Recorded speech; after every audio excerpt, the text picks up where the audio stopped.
Welcome മക്കളെ. Liyas world of ഇംഗ്ലീഷിലേക്ക് എല്ലാവർക്കും സ്വാഗതം. എല്ലാവർക്കും വെക്കേഷനൊക്കെ തുടങ്ങി അടിപൊളിയായിട്ട് ഇരിക്കുകയാണ് അല്ലേ?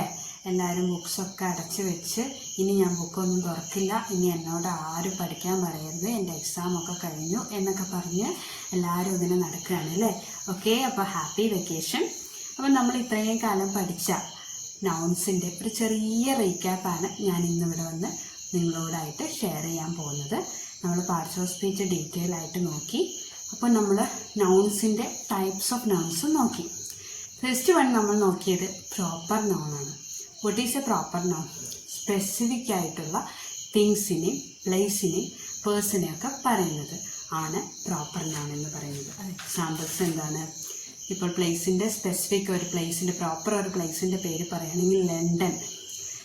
അതേപോലെ തന്നെ മീര ഒരാളുടെ ഒരു പ്രോപ്പർ നെയിമാണ്. താജ്മഹൽ ഒരു മോണുമെൻറ്റിൻ്റെ പേരാണ്. സ്പെസിഫിക് നെയിം കൊടുക്കുകയാണ്. അതിൻ്റെ തന്നെ കോമൺ നൗൺ എന്താണ്? What is A common noun? Common ആയിട്ട് ജനറലായിട്ട് നമ്മൾ ഒരു കാറ്റഗറൈസ് ചെയ്യുന്ന നൗൺസിനാണ് നമ്മൾ കോമൺ നൗൺ എന്ന് പറയാം. സിറ്റി, ടീച്ചർ, ബുക്ക് എന്നൊക്കെയുള്ളത് കോമൺ ആയിട്ട് നമ്മൾ ഓരോ കാറ്റഗറൈസ് ചെയ്യുന്നതാണ്. ഓരോരുത്തർക്ക് നമ്മൾ ഓരോ പേര് കൊടുക്കുമ്പോൾ ഓരോ പേഴ്സണും പ്ലേസിനും സ്പെസിഫിക് ആയിട്ടും പ്രോപ്പറായിട്ടും നമ്മൾ ഓരോ പേര് കൊടുക്കുമ്പോൾ അത് പ്രോപ്പറായി ജനറലായിട്ട് നമ്മൾ കാറ്റഗറൈസ് ചെയ്യുമ്പോൾ അതെന്തായി? അത് കോമൺ ആയി. ഇനി നമ്മൾ നോക്കിയത് കോൺക്രീറ്റ് ആൻഡ് അബ്സ്ട്രാക്ട് നൗൺസ് ആണ്. എന്താണ് കോൺക്രീറ്റ് നൗൺ? എന്താണ് അബ്സ്ട്രാക്ട് നൗൺ? കോൺക്രീറ്റ് നൗൺ എന്ന് പറഞ്ഞാൽ നമുക്ക് സെൻസ് ചെയ്യാൻ പറ്റുന്നത്, കാണാൻ കഴിയുന്ന നൗൺസ്, തൊടാൻ കഴിയുന്ന നൗൺസിനാണ് നമ്മൾ കോൺക്രീറ്റ് നൗൺസ് എന്ന് പറയാം. ഈ ഒരു ഫ്ലവർ അല്ലെങ്കിൽ ഒരു ഫോൺ നമുക്ക് കാണാനും തൊടാനും സാധിക്കുന്നു. ഇതേപോലെ തന്നെ ആപ്പിൾ എന്നൊരു ഫ്രൂട്ട് നമുക്ക് തൊടാനും കാണാനും ഒക്കെ സാധിക്കുന്നു. ചെയർ നമുക്ക് തൊടാനും കാണാനും ഒക്കെ സാധിക്കുന്നു. പക്ഷേ in case of abstract nouns എന്ന് പറഞ്ഞാൽ നമുക്ക് ഫിസിക്കലി നമ്മുടെ ഫിസിക്കൽ സെൻസ് കൊണ്ട് നമുക്ക് കാണാൻ കഴിയില്ല, തൊടാൻ കഴിയില്ല, അതേപോലെ മണത്ത് നോക്കാൻ കഴിയില്ല, സ്പർശിച്ച് നോക്കാൻ കഴിയില്ല, ഒന്നും കഴിയാത്ത നൗൺസിനെയാണ് നമ്മൾ അബ്സ്ട്രാക്ട് നൗൺസ് എന്ന് പറയുന്നത്. നമുക്ക് ഫീൽ ചെയ്യാൻ കഴിയുന്ന നൗൺസ്, നമ്മുടെ ഐഡിയാസ്, നമുക്ക് വരുന്ന ഓരോ ഐഡിയാസ്, നമ്മുടെ അനുഭവങ്ങൾ, ഫീലിങ്സ്, ലവ്, ഫ്രീഡം, ഹാപ്പിനെസ് എന്നൊക്കെ പറയുന്ന അവസ്ഥകൾ അല്ലെങ്കിൽ അനുഭവങ്ങൾ നമ്മൾക്ക് ഒരിക്കലും എന്ത് ചെയ്യാൻ പറ്റില്ല, കാണാനോ തൊട്ട് നോക്കാനോ ഒന്നും തന്നെ കഴിയില്ല.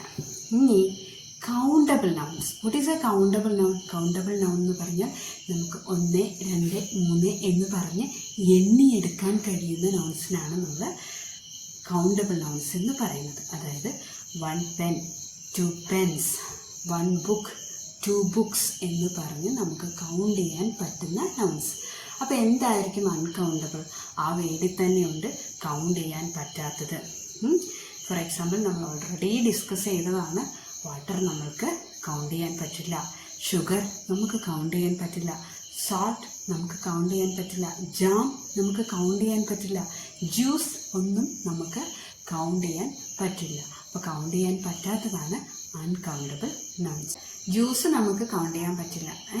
അങ്ങനെ കൗണ്ട് ചെയ്യാൻ നമുക്ക് പറ്റാത്ത ഒരുപാട് സാധനങ്ങളുണ്ട്. അതെല്ലാം നമ്മൾ cup of water, glass of water, spoon of sugar, pinch of salt, അങ്ങനെ ഓരോ നമ്മുടെ ക്വാണ്ടിറ്റി, ആ ഒരു അളവ് നമ്മൾ ഓരോരോ ഇത് വെച്ച് അളന്നാണ് നമ്മൾ പറയുക. അല്ലാണ്ട് 1, 2, 3 എന്ന് നമ്മൾ അൺകൗണ്ടബിൾ നൗൺസിന് പറയില്ല. ഓക്കെ, ഇതായിരുന്നു നമ്മുടെ ക്വിക്ക് റീക്യാപ്പ്. നമ്മൾ ഇത്രയും നാൾ പഠിച്ച ടൈപ്സ് ഓഫ് നൗൺസിൻ്റെ ഒരു ചെറിയ ജിസ്റ്റ് പറഞ്ഞതാണ്. അപ്പോൾ ഇനി നമുക്ക് നൗൺസിൻ്റെ ടൈപ്സ് പഠിക്കാനുണ്ട്. അപ്പം ആ വീഡിയോ ആയിട്ട് മിസ് വേഗം വരാം. ഓക്കെ, അപ്പോൾ ഇത് നിങ്ങൾക്ക് ഇഷ്ടപ്പെട്ടെങ്കിൽ ലൈക്ക് ചെയ്യുക, സബ്സ്ക്രൈബ് ചെയ്യുക, ഫ്രണ്ട്സിന് എല്ലാവർക്കും വീഡിയോ ഷെയർ ചെയ്ത് കൊടുക്കുക. അപ്പോൾ thank you for watching and happy Easter.